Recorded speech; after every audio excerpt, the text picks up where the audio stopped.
I used to think being a good person meant keeping everybody comfortable. If someone was upset, I thought it was automatically my responsibility to fix it. If someone became distant, I immediately searched for what I did wrong. And if conflict appeared, even something small, I treated it like an emergency. For the longest time, I thought that was kindness. I thought being patient no matter what was maturity. I thought apologizing first made me emotionally strong. I thought sacrificing my own feelings proved that I cared more deeply than other people. But over time, something strange started happening. I became exhausted. Not physically exhausted, emotionally exhausted. The kind of exhaustion where notifications start making your chest heavy, where silence feels dangerous, where you rehearse conversations before they happen because you're scared of saying the wrong thing. And I didn't notice it at first, but my reaction started changing. I became more careful with my words, more calculated with my tone, more aware of how everything might be interpreted. Even simple conversations started feeling like I was walking on something fragile, like one wrong sentence could shift the entire emotional atmosphere. I started editing myself in real time. Before I spoke, I would already imagine how it might be received. Before I responded, I would already think about how it could be misunderstood. Before I expressed how I felt, I would already consider if it was even worth the possible tension. And slowly, without realizing it, I stopped speaking as freely as I used to. Not because I had nothing to say, but because saying things honestly started feeling risky. And the strange part is, from the outside, nothing looked wrong. I was still talking, still responding, still showing up. But internally, I was always calculating, always adjusting, always managing emotional outcomes before they even happened. It wasn't communication anymore, it was emotional forecasting. And that's where things start to get heavy in a way you don't immediately notice until you realize you're tired even when nothing is happening. And that's the part that confused me the most. Because nothing was wrong in the obvious sense. There were no huge arguments every day, no constant fights, no dramatic endings. Just a steady internal weight that never really went away. I could still function normally. I could still laugh at the right moments. Still reply on time. Still act like everything was fine. But there was always that quiet effort underneath it all. The effort of staying acceptable. The effort of staying easy to understand. The effort of making sure nothing I said created emotional friction. And I didn't realize how draining that was until I had moments of silence where I still didn't feel rested. Because even in silence, my mind was still running, still replaying conversations, still analyzing tone, still wondering if I said too much or not enough. It was like I never fully left the interaction, even after it ended. And I think that's when I started noticing something I didn't want to admit. I wasn't really present anymore. I was always slightly ahead of myself, predicting, adjusting, preventing. And when you live like that long enough, you don't just lose spontaneity, you lose clarity. You stop knowing what you genuinely feel in the moment, because everything is filtered through what feels safe to express. And that's when even simple emotions start feeling distant, like you can recognize them, but you can't fully reach them anymore. And I think that's where the exhaustion really comes from. Not from conflict itself, but from the constant effort of trying to prevent it before it exists. And after a while, I started asking myself something I kept avoiding. Was I actually being kind? Or was I just afraid of being misunderstood? Because at some point it became hard to tell the difference. I thought I was protecting relationships by being careful, by staying calm, by adjusting myself so things wouldn't break. But I started noticing something uncomfortable. Even when nothing was breaking externally, I was still breaking internally in very quiet ways. Not suddenly, not dramatically, just slowly losing parts of myself I didn't even realize I was putting aside. My opinions became softer, my reactions became smaller, my honesty became filtered, and the version of me that people experienced was becoming more of a controlled version than a complete one. That realization didn't come with anger, it came with exhaustion. Because it's hard to feel angry at something that once felt like survival. But I started understanding something important. If I only feel safe when I'm managing myself constantly, then I'm not actually safe. I'm just adapted, and adaptation isn't the same as peace. And the more I stayed in that state of maintaining, the more I started noticing something subtle but constant. I was always slightly tense, even in calm situations, even in conversations that had no conflict in them. It was like my body had stopped fully believing in safety, because every interaction carried this invisible possibility of emotional shift, and I learned to stay ready for it. Always, not in a dramatic way, not in an obvious way, just a quiet readiness in the background of everything I did. And when you live like that long enough, you stop realizing it's not normal. It just becomes your baseline, your neutral. But then I started noticing how different I felt in moments where I wasn't performing that internal management, like when I was alone and not thinking about anyone's reaction to anything. There was this strange contrast. My mind felt quieter, less monitored, less divided, and that contrast made something uncomfortable surface, because it made me realize how much energy I was spending just existing around people, not even doing anything wrong, just being careful. And I started questioning something I hadn't really questioned before. Why did I need to be that careful in the first place? Was it actually because situations were unstable? Or because I believed they could become unstable if I wasn't constantly adjusting myself? That difference mattered more than I expected, because one is reality, the other is anticipation. And I think I had been living more inside anticipation than reality for a long time. I started remembering conversations where nothing bad actually happened, but I still left them feeling drained. Not because of what was said, but because of how much internal processing I was doing while they were happening. Reading tone, tracking pauses, measuring responses, predicting outcomes. It wasn't even conscious anymore, it was automatic. And the scariest part of automatic patterns is that you don't question them while they're happening. You only notice them when you finally stop. And when I did start noticing, it didn't feel like discovery. It felt like exhaustion becoming visible, like I had been carrying something heavy for so long that I stopped recognizing it as weight. And that made me think deeper about something else.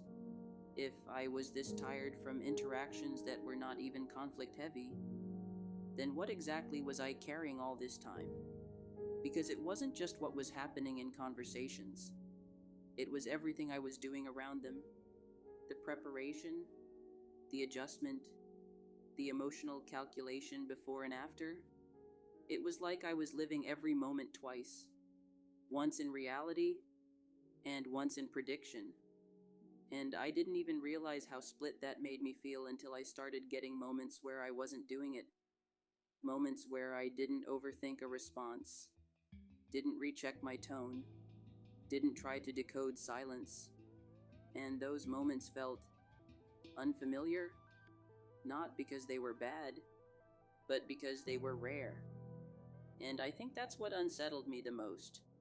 Not that I was exhausted, but that I had gotten used to being exhausted in a very specific way. One that still looked like functioning from the outside.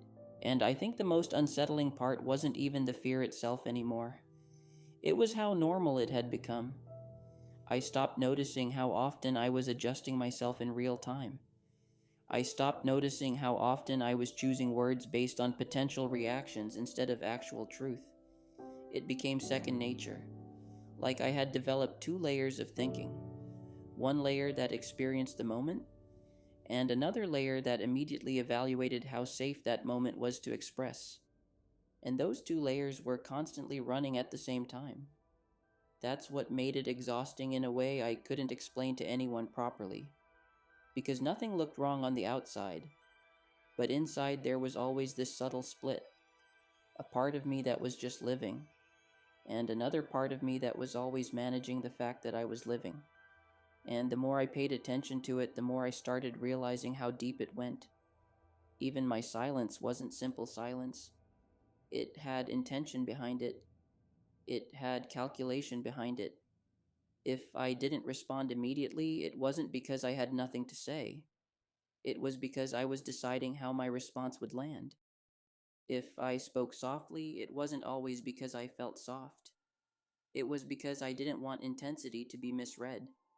If I agreed quickly, it wasn't always because I agreed.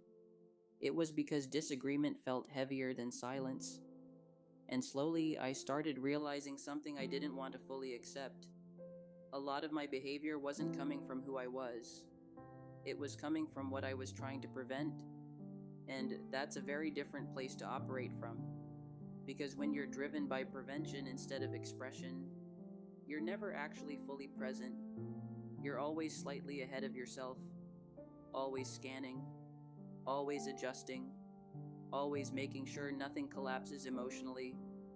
And I think I got so used to that internal scanning that I stopped noticing how much space it was taking up inside me. Until I had moments where I wasn't doing it. And those moments felt unfamiliar, not peaceful in a relaxing way, but strange. Like something was missing even though nothing was wrong. And that's when I realized something even more uncomfortable. If I feel off, when I'm not constantly managing emotional outcomes, then what exactly have I trained myself to become used to? Because it wasn't just caution anymore, it was identity level adaptation, a version of me that learned to exist by anticipating other people before even fully existing in myself. And I think that's where the real tension started building. Not in the conversations, but in the space between who I was and who I had become in order to avoid emotional disruption. And the strange thing is, once I became aware of it, I couldn't unsee it anymore. I started noticing how often I would abandon a thought halfway through expressing it. Not because the thought was wrong, not because it was harmful, but because I suddenly became aware of how it might change the atmosphere. And the moment I felt that possibility, I would pull back, sometimes subtly, sometimes so quickly that the other person probably never even noticed it happened. But I noticed. And after enough of those moments, something started feeling unfamiliar to me. Directness. Not harshness, not aggression. Just honest, unfiltered presence. The ability to say something without immediately managing how acceptable it sounded. I realized I admired people who could do that naturally. People who could disagree without panicking internally. People who could express frustration without feeling overwhelming guilt afterward. People who could survive emotional tension without treating it like emotional danger. Because for me, tension always felt heavier than it seemed to feel for everyone else. And I think part of that came from how much meaning I attached to emotional shifts. A short reply didn't feel short, it felt loaded. Silence didn't feel neutral, it felt significant. Distance didn't feel temporary, it felt threatening. So naturally, I adapted around those feelings. I became more emotionally preventative. But prevention has a cost when it becomes constant, because eventually, you stop interacting with what's actually happening. You start interacting with what you fear could happen. And those are two completely different realities. I think that's why I became mentally tired so often, without understanding why. Nothing dramatic needed to happen for me to feel drained. Sometimes all it took was the possibility of emotional misunderstanding. And even when situations ended peacefully, my mind didn't always leave them peacefully. Part of me stayed behind replaying everything. The wording, the pauses, the tone, the timing, trying to confirm whether things were truly okay. And I don't think I realized how little trust I had in emotional stability until I noticed how hard it was for me to simply let moments end. Everything felt like it needed analysis, closure, reassurance, confirmation, because uncertainty felt emotionally unsafe to me in a way I couldn't fully explain. And living like that slowly changes your relationship with yourself. You become someone who's constantly translating their own emotions into something easier for other people to receive, until eventually, even your inner world starts sounding filtered. And that's a difficult thing to notice, because once your mind becomes used to self-editing, honesty doesn't disappear dramatically. It fades quietly, little by little, until one day you realize you can explain your emotions clearly, but you haven't fully felt them honestly in a very long time. I think that's what I'm still learning now. That caring about people shouldn't require losing yourself in the process. That emotional safety isn't supposed to come from constantly shrinking who you are just to keep everything stable. And maybe being a good person was never about carrying everyone else's emotions perfectly. Maybe it's also about allowing yourself to exist honestly inside relationships too. Not aggressively, not selfishly, just honestly. I still care deeply. I still overthink sometimes. I still catch myself wanting to fix tension immediately. But at least now I recognize it. And maybe healing doesn't start when you become fearless. Maybe it starts when you finally stop treating your own emotions like they matter less than everyone else's. If any part of this resonated with you, thank you for listening. And if you enjoy this kind of reflective content about emotions, relationships, and self-awareness, consider supporting the channel by liking the video and subscribing. It genuinely helps more than you probably realize, and it allows me to keep making videos like this. Take care of yourself.